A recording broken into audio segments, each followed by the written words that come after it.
All right, cool. Ready? 3, 2, 1, boom. And we're back with another episode of Scratch Gamers. This episode brought to you by Zenreal Clothing Co. Pick up your tees and or accessories at zenrealclothingco.com. And if you're not, and also use offer code Socrates for 20% off select items. But if you're not into picking up anything right now, totally understandable. COVID times are tough. Just check out the Zenreal radio playlist on Spotify, zenrealclothingco.com. All right, Vish. So, Watchmen. Yeah, Watchmen. Actually, let's talk about how awesome Call of Duty is right now. So, like, I was thinking about, like when we first played, it is weird because like I felt there was no point in playing those co-ops because like, okay, we're all just gonna level up our guns, we're all gonna get the same guns, right? But now with Warzone, you know, it's like, oh, it makes me go back to multiplayer because I want to quickly level up my gun for Warzone. Yeah, because it takes so long in Warzone, you know. Like I feel like it's pulled me back to multiplayer because I didn't see a purpose in multiplayer. Like that's why I stopped playing Call of Duty because I was like, well, what's the point? We're all gonna get the same guns. We're all like, who cares, you know? But it's cool because Warzone made it like a new element of strategy. It wasn't just like run and gun, you know, which I love. Like multiplayer's run and gun, right? Yeah. But like Warzone is like if you run and gun, you're dead and the game's over. You hated it in the beginning. I hated it. Yeah. We didn't really have a plan also. Because we didn't have a plan. Yeah. And then when Sid was like, "Oh, you gotta go here and do this," it's like, okay, now there's structure. Like let's aim to see if we can get that done. Right. And then with your second place victory, it's like, oh, this can be done if we just follow the plan. Right. You know, it like really builds a sense of teamwork that I find. I really like that, you know? Yeah, like watching those videos, like rewatching them. It's interesting, their communication. It's like... I know, yeah. Yeah, it's super interesting. Yeah. You know, and like... But I think that's what's really cool. Like, I feel like if you want to build a better team in business, you should have them all play Call of Duty. Yeah, that's what they try to do. Okay, well, Call of Duty, sure. But like... They do those sort of like things. outside adventure things. Yeah, totally. And then you're trying to build like team chemistry, right? But like, I feel it's not as impactful as Call of Duty. Because like Warzone, because think about it, it's like you're like, oh, bro, come on. It doesn't work. No, totally. Yeah, you're right, totally. But I mean, like, but the stakes are way higher in a Warzone match than like what are you gonna do outside? Like canoe. Paddle, like I don't know. Yeah, you know what I mean? Like, what's your team building? Years, though, right? You've been doing these sort of things for years. But sure, Call of Duty's a new thing. Sure. Because I feel like if there was if you built like video games in general, doesn't really. You're right. But it's like it has the finality of like your part matters, and if you die, you can't come back. Well, you can if you get revived, but then that's part of the teamwork, right? But but I think it's cool to see like it would be cool to see how playing video games online builds stronger team chemistry than other things like a basketball game or like that's why they have like intramurals or whatever.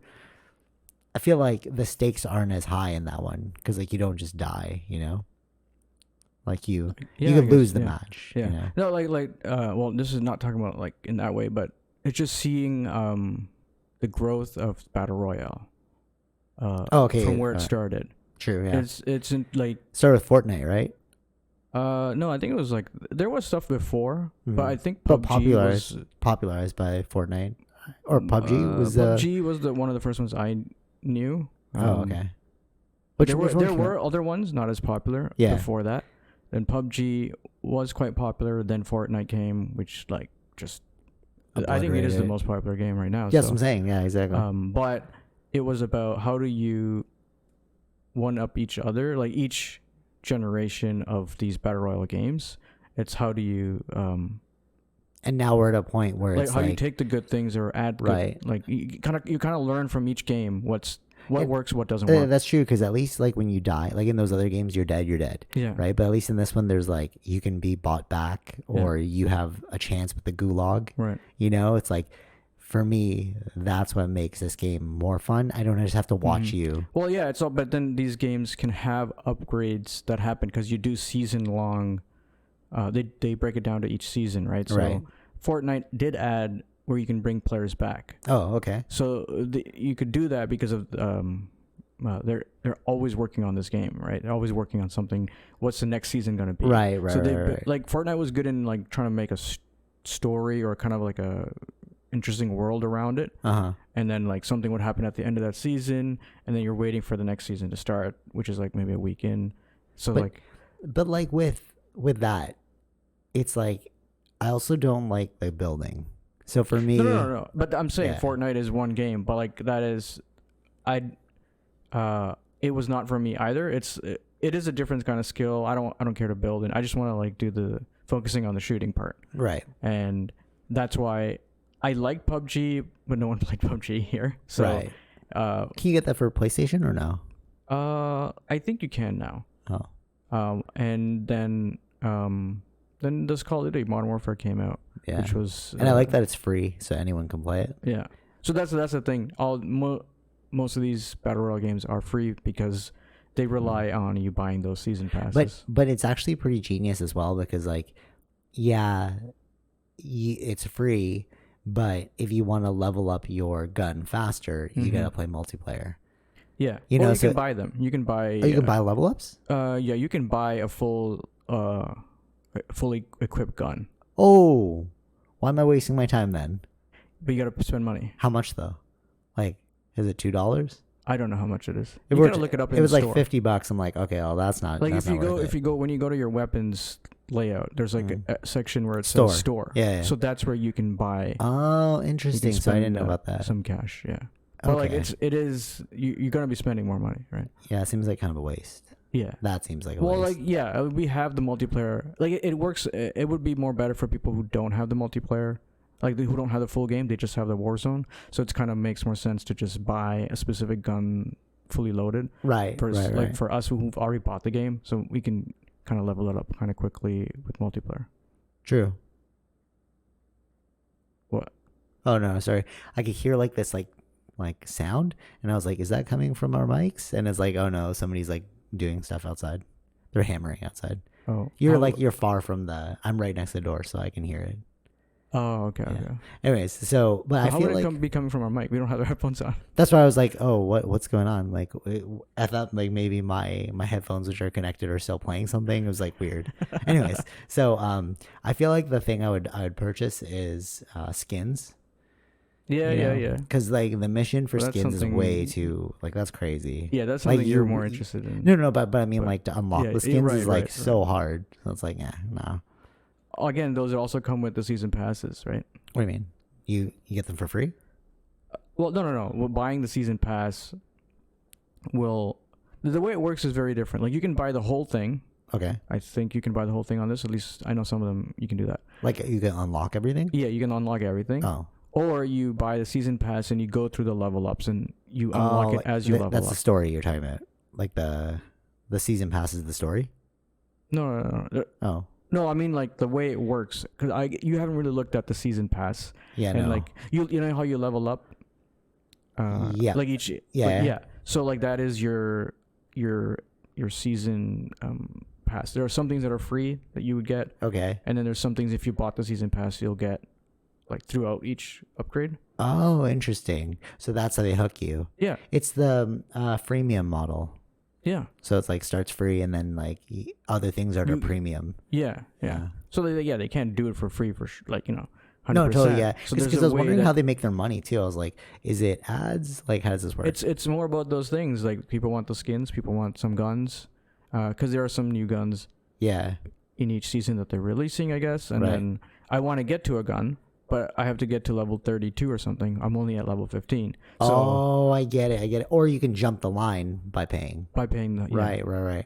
Oh, that's interesting. Yeah. So I guess like all those super rich people, they're like, I'm just going to jump the line. Like they don't really care. It's not about super rich. It's not as expensive. But you can just do it. Like yeah, but it's still like discretionary do it each income. season? Like how much? That's what I mean. So if you're like super rich, you just buy whatever. It's like it wouldn't matter to you at that point. I wonder what it would feel like to have like so much money that everything feels like a penny. Your brother was telling me that the person 3 years ago they won the lottery and then they won again. But I was like, yeah, they probably dumped like $1,000 a week on lottery tickets because to them it's like nothing, right? Like if you won 17 million the first time, what's like $1,000 a week, you know? You just see it as like a investment to more money later on. But the funny thing is with that, it's like a lot of people that do come into that, they also don't know how to spend it. That's true too, yeah. How to save it. That's true. And what tends to happen is they also lose a lot of that money very quickly. That's true too. You're right. Yeah. Anyways, so Watchmen, speaking of lots of money, it opened with the Black Wall Street. How's what they called it? Yeah, the Tulsa. Yeah, the Tulsa riots in 1921. And you were saying that. I mean, you finished it. I'm at episode 3. Yeah, I think it started it. Yeah, I really like it. You've been saying this for a while, and I was like, I don't know, like maybe it'll be cool, but like, no, it's really sick. I like it because they have expanded the world of Watchmen. True, and it's like it's realistic enough that like I could see it happening. You know, obviously like the Dr. Manhattan stuff, no, like the superpower stuff, no, but like the stuff where they have to hide their faces, as like police officers because you know you can be killed, which is what happened before. And then so that was cool. That's very realistic. It's like, yeah, of course you would hide your face. Yeah, but this was like in the world of superheroes. So but even the superheroes are more like vigilantes. Like they don't really have powers. Yeah. Basically they don't. Yeah, that was getting into this episode 3, which was like the superheroes are vigilantes and they are like how it opened with the bank robbery. Yeah, but they were just trying to catch the vigilante. Yeah. Yeah, that's so fascinating to me. Because that is how it would work. Yeah, what I think about the world, what I think is like most appealing about that whole show is that it's just enough within reach of reality. Yeah. You know, but not too far. You know what I'm saying? Yeah. Like I think that's like the magic of that show. Like people, you can aspire to be these heroes, you know? Yeah. And you're right. It is like a very political statement. I didn't expect that. Like very like BLM. Oh yeah. It's funny. It's like, it's really about like anti-racism. And like when you look at it, you're like, I didn't expect it to be so into anti-racism. Yeah. The show. Yeah. Even how it started with the massacre of the Black Wall Street thing. Yeah. And the thing, I didn't even know about that. And this show like showed me, wait, that happened. And it's interesting. It's really highlighting like a historical event that you did not expect, or just not popularized. That is one of the geniuses of the show. What I really like about HBO too is that every episode seems like a friggin' movie. Yeah. You know what I mean? Like they really went off. You could. I mean, it's not at the level of a movie yet, but it's so close. You know? Yeah. It's like you're watching a bunch of mini movies. Yeah, I think they've learned a lot from like the Game of Thrones. Like each show, they're learning how to get better and better at these CGI stuff. True. Yeah. Right. Oh yeah, like the Golden Compass that we were looking at. Like they're showing the original Golden Compass movie. What is the YouTube channel that you watch? Corridor Crew. What is it? Corridor Crew. Oh, okay, cool. What's really cool about it is like you go back and they showed like the original Golden Compass and they showed like the HBO graphics and it's like, wow, they really stepped it up to the next level. The one on HBO, it's called His Dark Materials or something like that. Yeah, that's still going on, right? Yeah, season 2 sometime later this year, I think. What about Watchmen? Like, is that still going? I don't know if there's going to be a season 2 for Watchmen. Was there like a cliffhanger at the very end or what? I'm not saying anything right now. Oh, okay. So there was a cliffhanger, but you think they might have been canceled? Like, is that what? I don't know if it was necessarily canceled or I don't know. I guess they are doing a season 2. I'm not of Watchmen. Yeah. But are they doing a season 2 of, or season 4, I guess, is now the Westworld? Of course they're going to do that. Yeah, they are? Okay, cool. So. But I don't know, like that'll be on their 2 years down line because they always like skipped a year. But so like HBO doesn't just drop series like Netflix. How you're just like, oh, that series got canceled. I had no idea it was doing poorly. They do drop. Oh, they do. Oh, Yeah, without warning. I mean, without warning. Not necessarily without warning. Okay. Do they show numbers for HBO, like stats of like how many people watch and all that? They would release whenever it's good numbers. So. Oh, okay. Yeah. They were doing that for Game of Thrones. But Netflix doesn't do that stuff. They like refuse to show. Netflix, yeah, they don't. They also do just release it when it's super good. Super good. Yeah, it makes sense. So, yeah. Well, what do you think about the whole trend towards like streaming movies now? Like I saw the commercial for Mulan, and it was like September 4 or something. But the commercial had nothing to do with in theaters. But you were saying that they're still going to put it in theaters where they can, right? Yeah. So some areas, not everyone has Disney Plus. Well, Disney Plus is not everywhere around the world. Okay.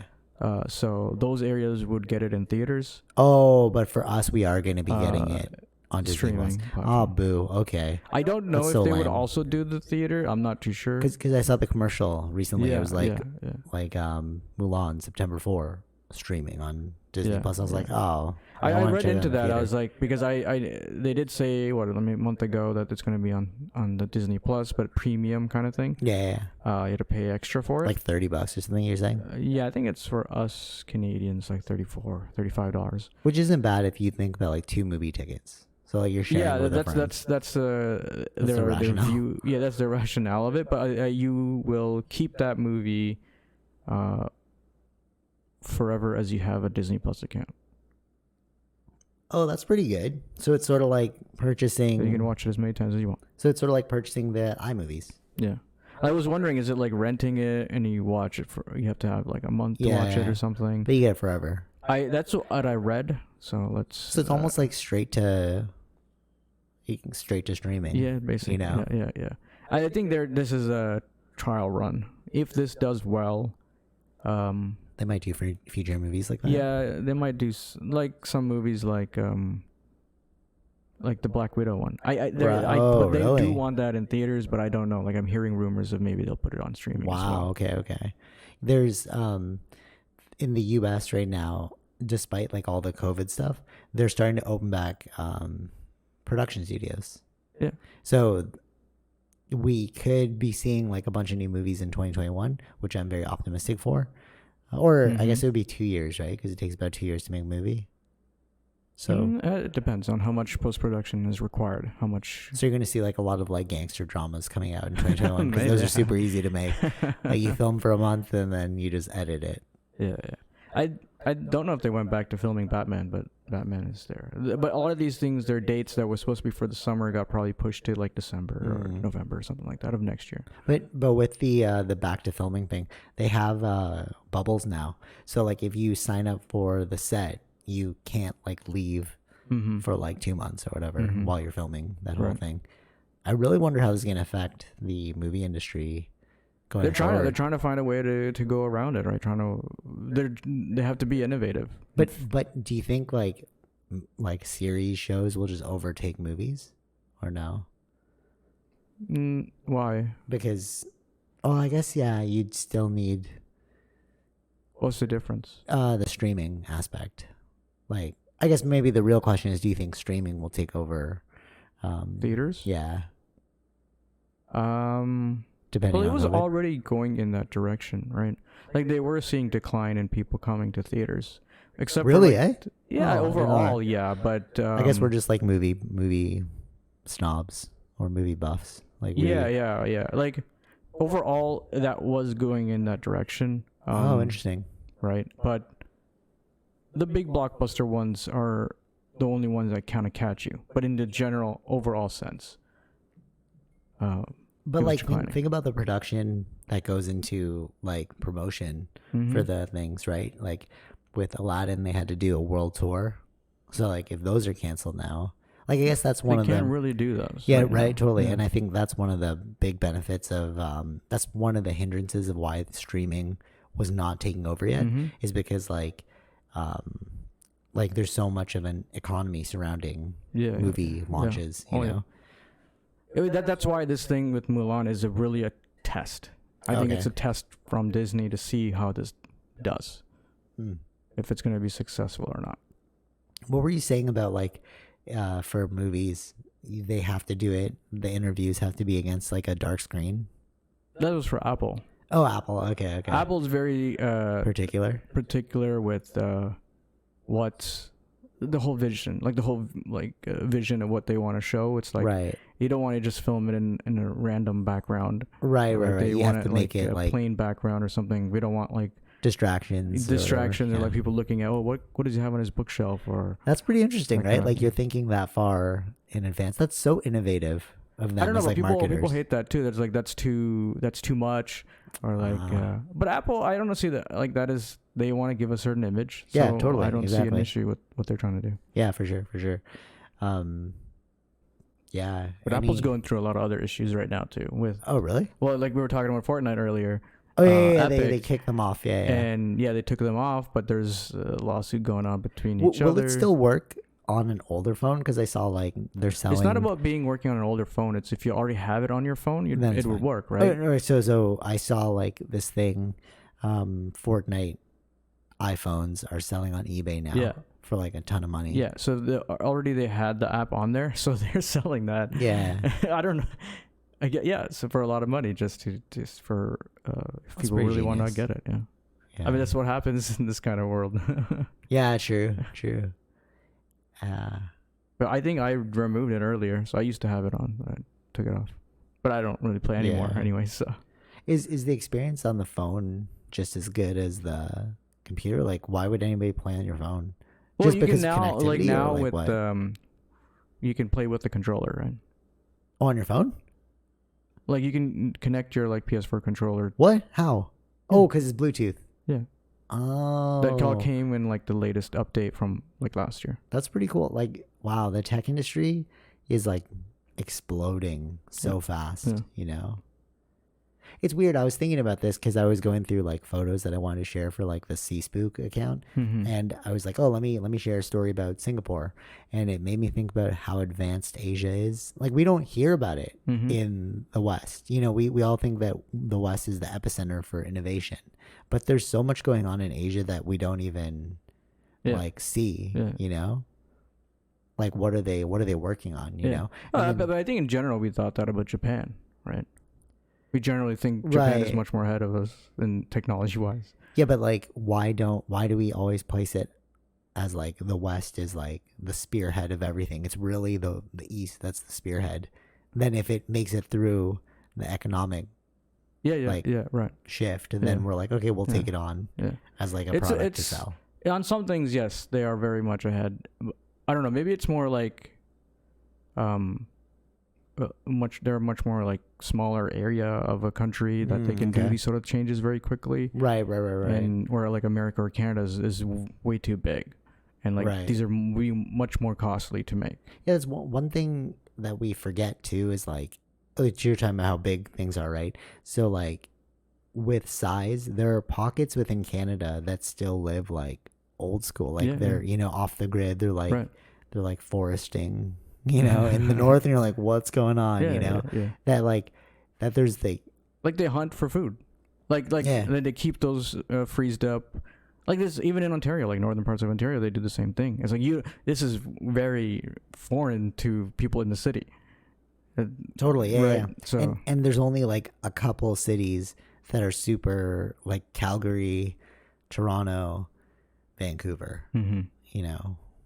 Montreal, I guess. Yeah. I was gonna say. But I mean, like, do you consider Montreal like a province? Quebec? As a province? Like separate, sorry, not province. Like, do you consider it like separate from, like, I feel like there's like this, there's this like, how do you explain it? It's like, it's like a connected region that's technological. There's no gap. You know, I can drive straight to Montreal, and there's like civilization along the way. But I'm talking about like those pockets that are like up north. Right. You know what I mean? Like you have to like get to them. Yeah. You know, that's why I consider like Toronto, Ottawa, Montreal. That's kind of all one when I say Toronto, right? Because it's like it's all just civilization. Right in between, yeah. I don't consider Montreal like there's separate. a lot of population like that. Right, yeah. But like if you're going north, there's like no population. You're like, what is this? I understand. Yeah, you know? So like there are very few pockets. There are very few like regions within Canada that are highly like advanced. Yeah, you know, and then like same with America, you can also get a bunch of pockets too where like they're completely off the grid. Right. Yeah. You know, but like you were saying that we're larger than them. So like, yeah, in Asia, it's like very condensed.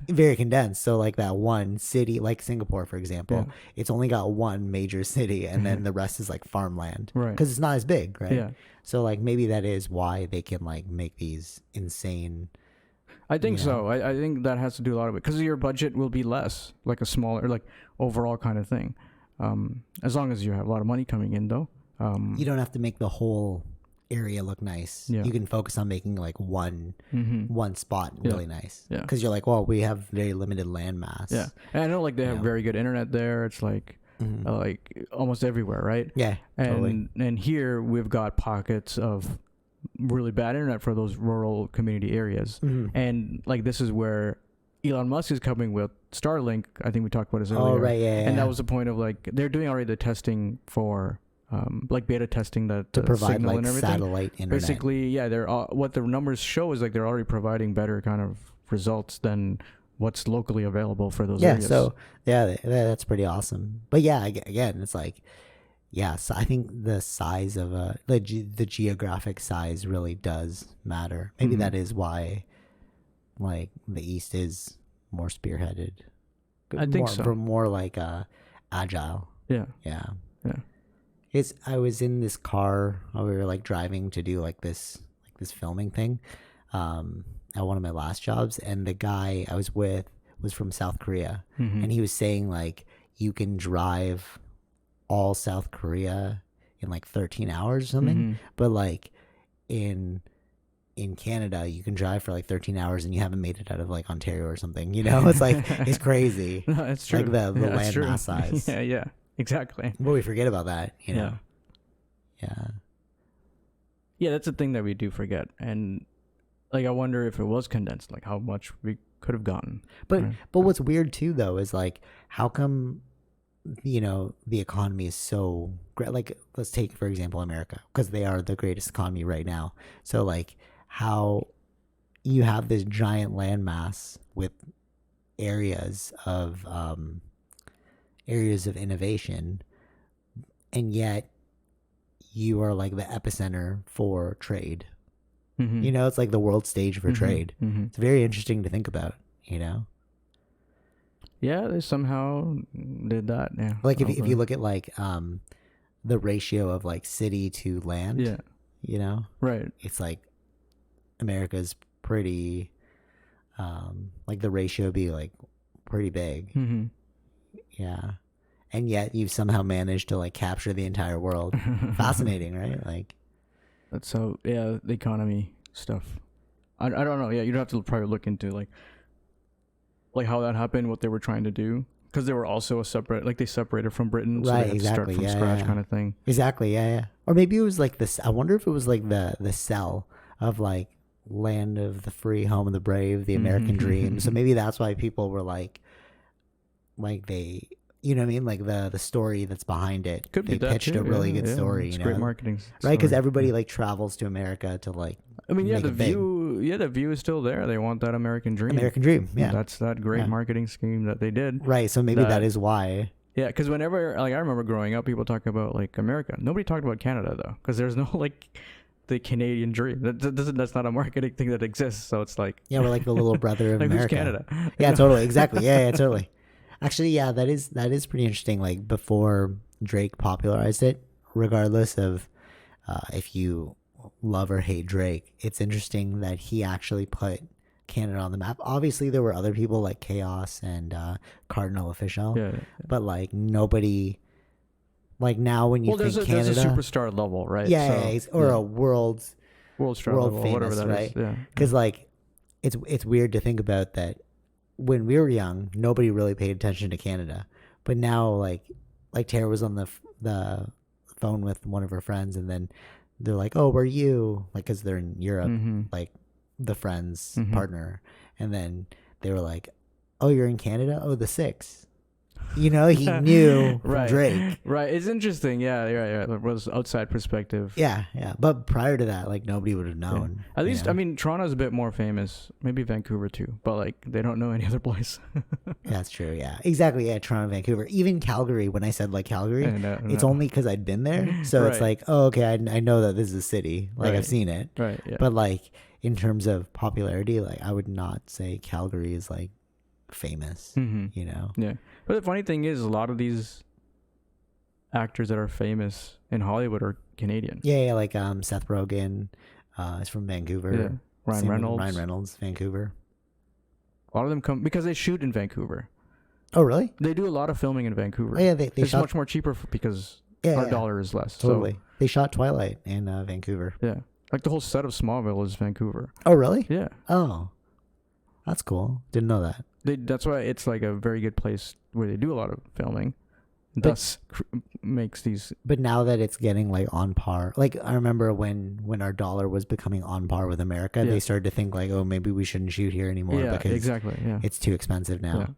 Yeah, it's weird when you think about like how much goes down like economically to making movies. You know, there's so much like business that's involved. Which actually, it's interesting because we just saw Peninsula, and with Peninsula, I would say that was an amazing movie, but it didn't get marketed as heavily. Like, because you think, like, when you think about movies, you always think about Hollywood, right? But you never think about, like, Bollywood or, like, Korean. Well, not to the Western. Well, that's what I mean. It's like, of course, but we're different. We're not their market. Totally. But, like, that's what I mean. It's like, it's this weird bubble. Like, we think, like I was saying before, that we think that, you know, North America is the spearhead of innovation, but it's actually Asia because they keep it on the DL. You know, they don't actually, like, popularize what they're up to as much as us. Or maybe because we don't. I think it's because we're not there. Not their marketing. Like, it would be a waste to do it here if no one's going to watch it. True. Like, you know what True. I mean? Yeah, totally. But what I'm saying is that there's gems. Like, of course, yeah.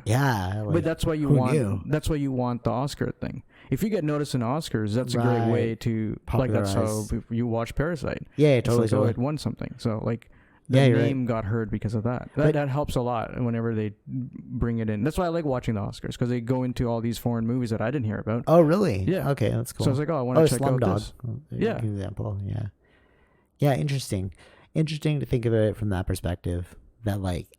That there are hidden gems around the world. Like I was saying, like Singapore, like if you go there, you're like, what is this? You know, no city in Canada looks like this. No, or even US. I haven't been to Las Vegas, so I can't comment on that one. But of all the places, but even I've with seen, Las Vegas, it's just that strip, right? Yeah, totally. But Singapore is like a whole country that's like this. Yeah. The only other place that like rivals Singapore, but it's only localized. It's New York City. It's like localized to the Times Square. Right. Like when I saw that, I was like, this is insane innovation right now. Like the screens that are in Times Square are like mind boggling. But then you leave Times Square and you're like, it's like, it's just a city, you know? Yeah. But yeah, that's what that is. Yeah. Yeah, but we digress from. Oh, I guess it's connected because like gems, right? So you didn't know that the Tulsa thing happened for Watchmen. Yeah, and exactly. Like how much information is out there that we don't actually focus on? Yeah, you know what I mean? Like no one's ever talked about it. Yeah, or mentioned it. Weird. You know what I mean? Like no. So I get what you're saying. Yeah. Like they say it in the show. That. Nobody's ever spoken about this? Yeah, like this is like hidden story inside of America that happened. But I've never heard of this thing. Right, totally, yeah. And this has probably impacted you or something, right? Yeah. So there's a history lesson within the show, which is... Right. Yeah. It's... like speaking of like hidden gems and like products and stuff, I was looking at this watch called the Luminox. So I was searching for like a watch that's like you can like have this for a lifetime. So I found the Navy SEAL watch, which makes sense, right? You need a watch that'll always function. It's the Luminox. But then when I was searching for it, it's like, this is not sold in Toronto. Like, only at extreme boutique stores did I find retailers for this thing. Right. You know, again, it's like, what is around the world that we have no idea about? You know what I mean? Yeah. Oh yeah. Yeah. Yeah. It's so that's the big mystery. Like, the world is bigger than we know, you know, but it's all out there, like, in terms of information. Because then when you found out about Tulsa, you Googled it, you know. When I found out about this watch, I Googled it, you know. Yeah. Yeah. Yeah, it's fascinating. Any other hidden gems that you can leave us with? Hidden gems. Yeah. Like this, like the Watchmen thing. Is there anything you're watching right now that... I'm watching a new show on HBO, Lovecraft Country. I don't know what that is. Oh, we watched the Hasidic Jew thing. Oh, yeah. What was Hasidic that? Jew thing. Isn't that what it is? Well, they are Hasidic Jews. Yeah. So that's what I'm saying, yeah. But the way you said it is kind of funny. Oh, yeah. I didn't remember what the name was. I don't remember the show. Yeah. Is it Crave? It's Netflix. Netflix. Okay, so definitely check that one out. I don't remember what it's called.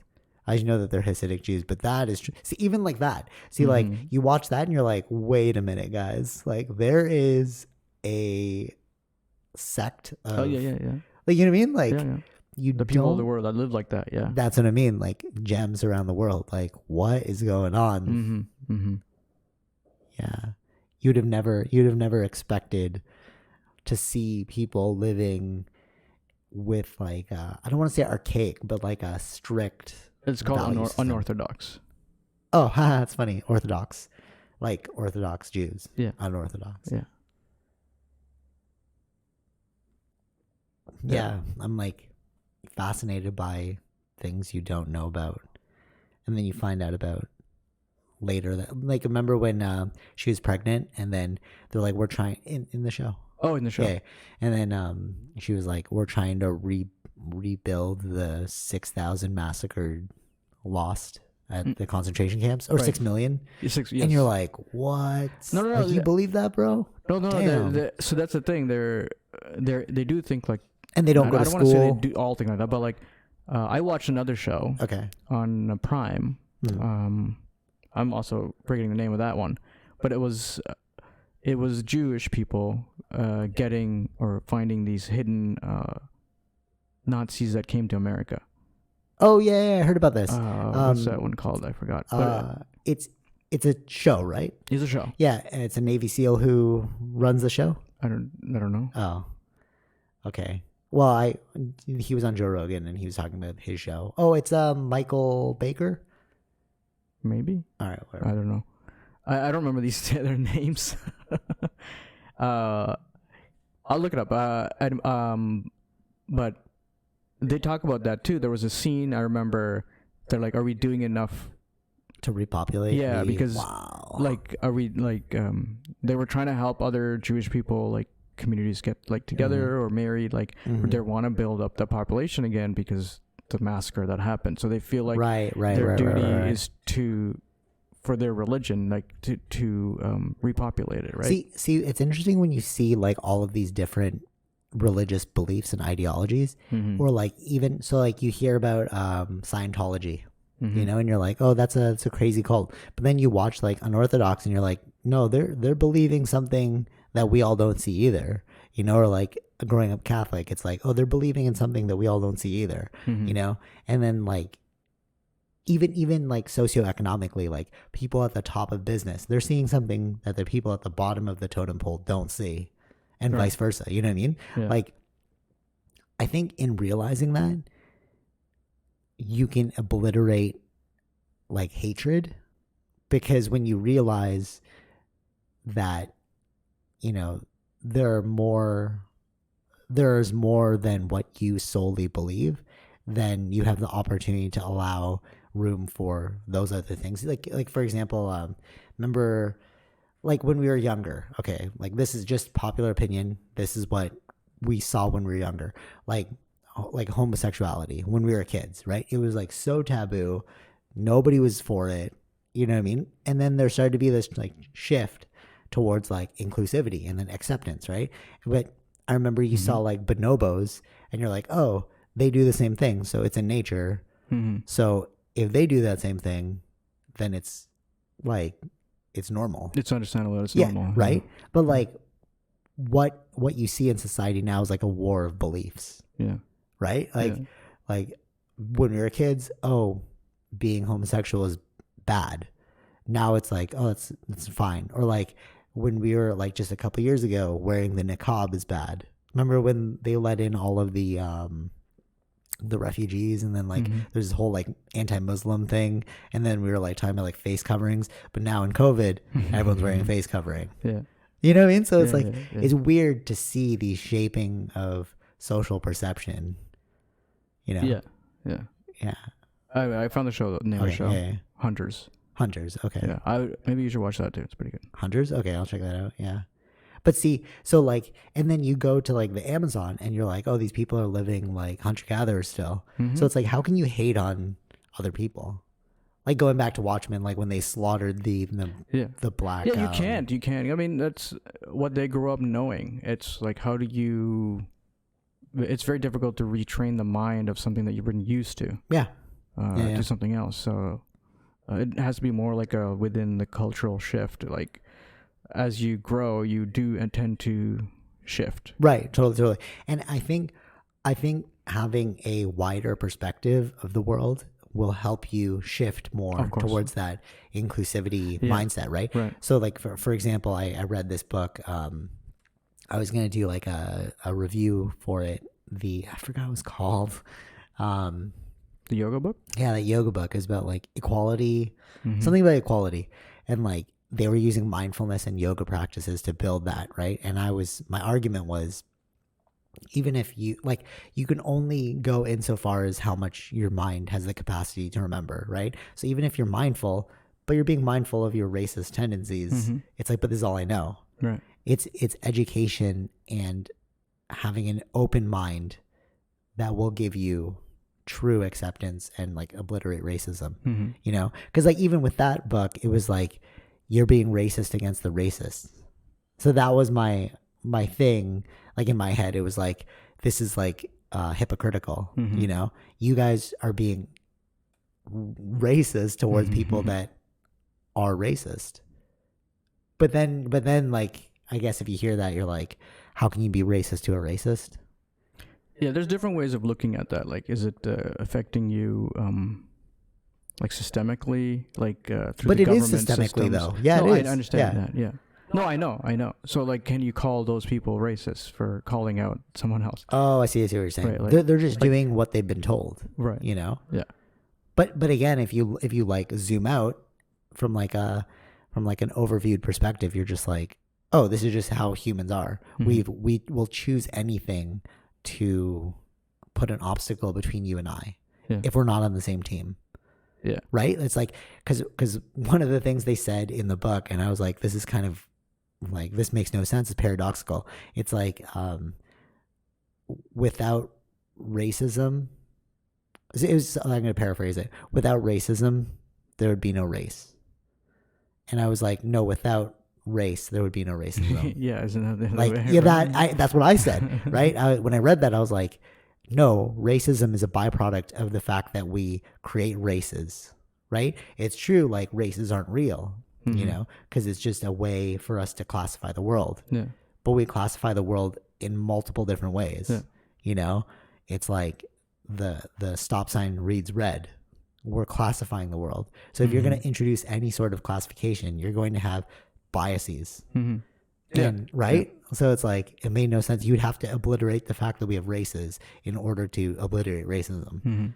But then where do you draw the line? Because it's like there's like heightism, ageism, sexism, you know, it's like you have to obliterate all these things.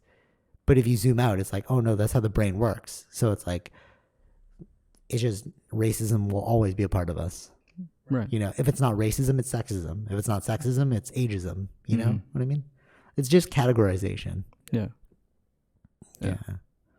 Like I always thought like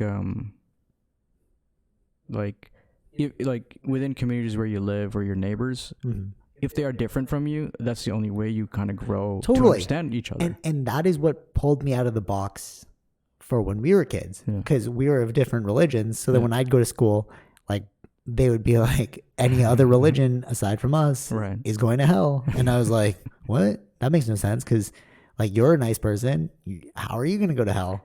Right. But see what I'm saying? That's religionism now. Right. You know? Yeah. But again, there are communities that live within the same group where you all are the same kind of race or religion. Yeah. And that you get an in-group idea and you're like hating on the out-group, right? Totally. And that's just like a natural part of like all nature, you know?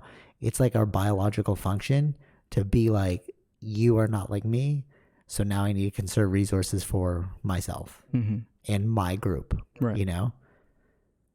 Because it's always about survival. Unless you obliterate your need to survive in life, then you're not going to have true inclusivity, because resources are finite, you know, and resources provide survival. So if you're focused on survival, you're going to naturally be in-group, out-group. Yeah. You need to transcend death like Jesus did and come back, you know. Well, yeah, some group of people say that he didn't die, so. See what I'm saying? Like, there you go. There you go. Like, we're splitting hairs, bro. We're just all arguing over. Actually, what's even crazier is if you look at like the very first civilization, the Sumerians, they have, so a deluge is a giant flood that destroys the whole world. So in every major religion, Sumerians, Greeks, Christians, Jews, they all, and Muslims, but technically the Christians, Jews, and Muslims are all the people of the book, so they all reference the same book. But there's the story of the deluge, like the giant flood. So if you trace it backwards, like, did they just build off one another? It's also in Hinduism. It's in Hinduism too. There you go. So there you go. Deluge. So did they just build off one another? So did we all just come from the same religion? And now we're just splitting hairs? You know what I mean? Right. Actually, it's in the Chinese religion too, now that I think about it. Well, they don't really have a religion. It's like Taoism or something like that. But they talk about they have a tale. They have a tale. It's more differently, like a local tale, like a parable. Yeah. You know who else has parables? The people of the book. Just saying. You know what I mean? Like, it's like, how are we like separating ourselves so heavily? But it's funny, like, you're probably listening to this show like, what does that do to the Watchmen? But it's like, no, this actually has, because Watchmen's all about racism. Yeah. You know? That's the core of that story. Yeah. It's not actually about superheroes. It's about like anti-racism. Yeah. But now you're seeing like this whole movement towards anti-racism. And like, it was prophetic, the show. Yeah. It was just like in September of 2019. Yeah. See, and it was like, oh, it's about to pop. Let's just get on this. Yeah. Yeah, interesting. Or did they influence society? Maybe. I mean, like, it's chicken and egg, right? We were talking about, I don't know. Did we talk about that last time? I think we did. But like, does art mimic society, or does society mimic art? You know, we don't really know. But they're propelling each other forward. Yeah, we know that. Yeah, we just don't know who came first. Yeah. Chicken or the egg. Yeah. Okay. Yeah. Cool. Any final thoughts? Yeah, I think everyone should check it out. Yeah, definitely. I think it's important. Actually, my final thought would be this. I think it's important to travel so that you can expand your perspective. But if you can't, I don't know, it's important to travel so you can expand your perspective, but it's also important to expand your perspective enough to realize that if you can't travel, then it's totally cool to be ignorant to things, because I mean, it's understandable too. It's understandable, yeah. So it's like, okay, they just haven't educated themselves beyond what they've seen, right? And it comes in like with travel, is you're educating yourself of the world, but also you're realizing you're like also at home how good it is too. True, yeah, that's very true. That also happens, unless you see something way better like Singapore, and you're like, damn, that'd be in some ways sure, but then there's other ways. You can see how true, yeah, for sure. No, of course, yeah. Like they're like, we can learn from each other. Like, oh, there's some great things here, not so great things here, but like I find anyone who isn't well traveled or like spends their time with different cultures. Yeah. You don't actually have to travel. It's important to travel because then it's a quicker way to do it. Mm-hmm. But if you spend your time with different cultures and communities, you'll see that like people value different things. Yeah. And it's like, it makes you question like, why do I value the things that I value? Mm-hmm. And like, is it important to value the things that I value? I think it's important, but then it comes down to these, like it comes down to food too. A lot of people go and try out different cuisines. And I think this is also part of that cultural growth. Right. Actually, you know what? Maybe that is why the North America is seen as like the trading ground, because that's where everything comes together. Mm-hmm. You know, because like in Asia, you're really not going to find like, you might at like a city, you'll find like Italian food maybe, but like it's not, they're like very siloed, you know? Well, yeah, I guess that was the growth of it. Like they wanted immigrants to come here. So by doing that, you've creating a different culture here that would, totally, of different ethnicities, food. Like these are the things that I kind of like that. So yeah, I like that too. Yeah. Cool. All right. So, get out there, experience new things. There's more to this world than you think. And Watchmen is a great way to segue into that. Yeah. Yeah. All right, till next time, pick up some tees and or accessories at zenrealclothingco.com. And if you're not into, also use offer. I keep forgetting to mention that. Use offer code Socrates for 20% off select items. And if you're not into spending the money, just check out Zen Real Radio. Free playlist on there. zenrealclothingco.com. Take it easy, fish. Peace.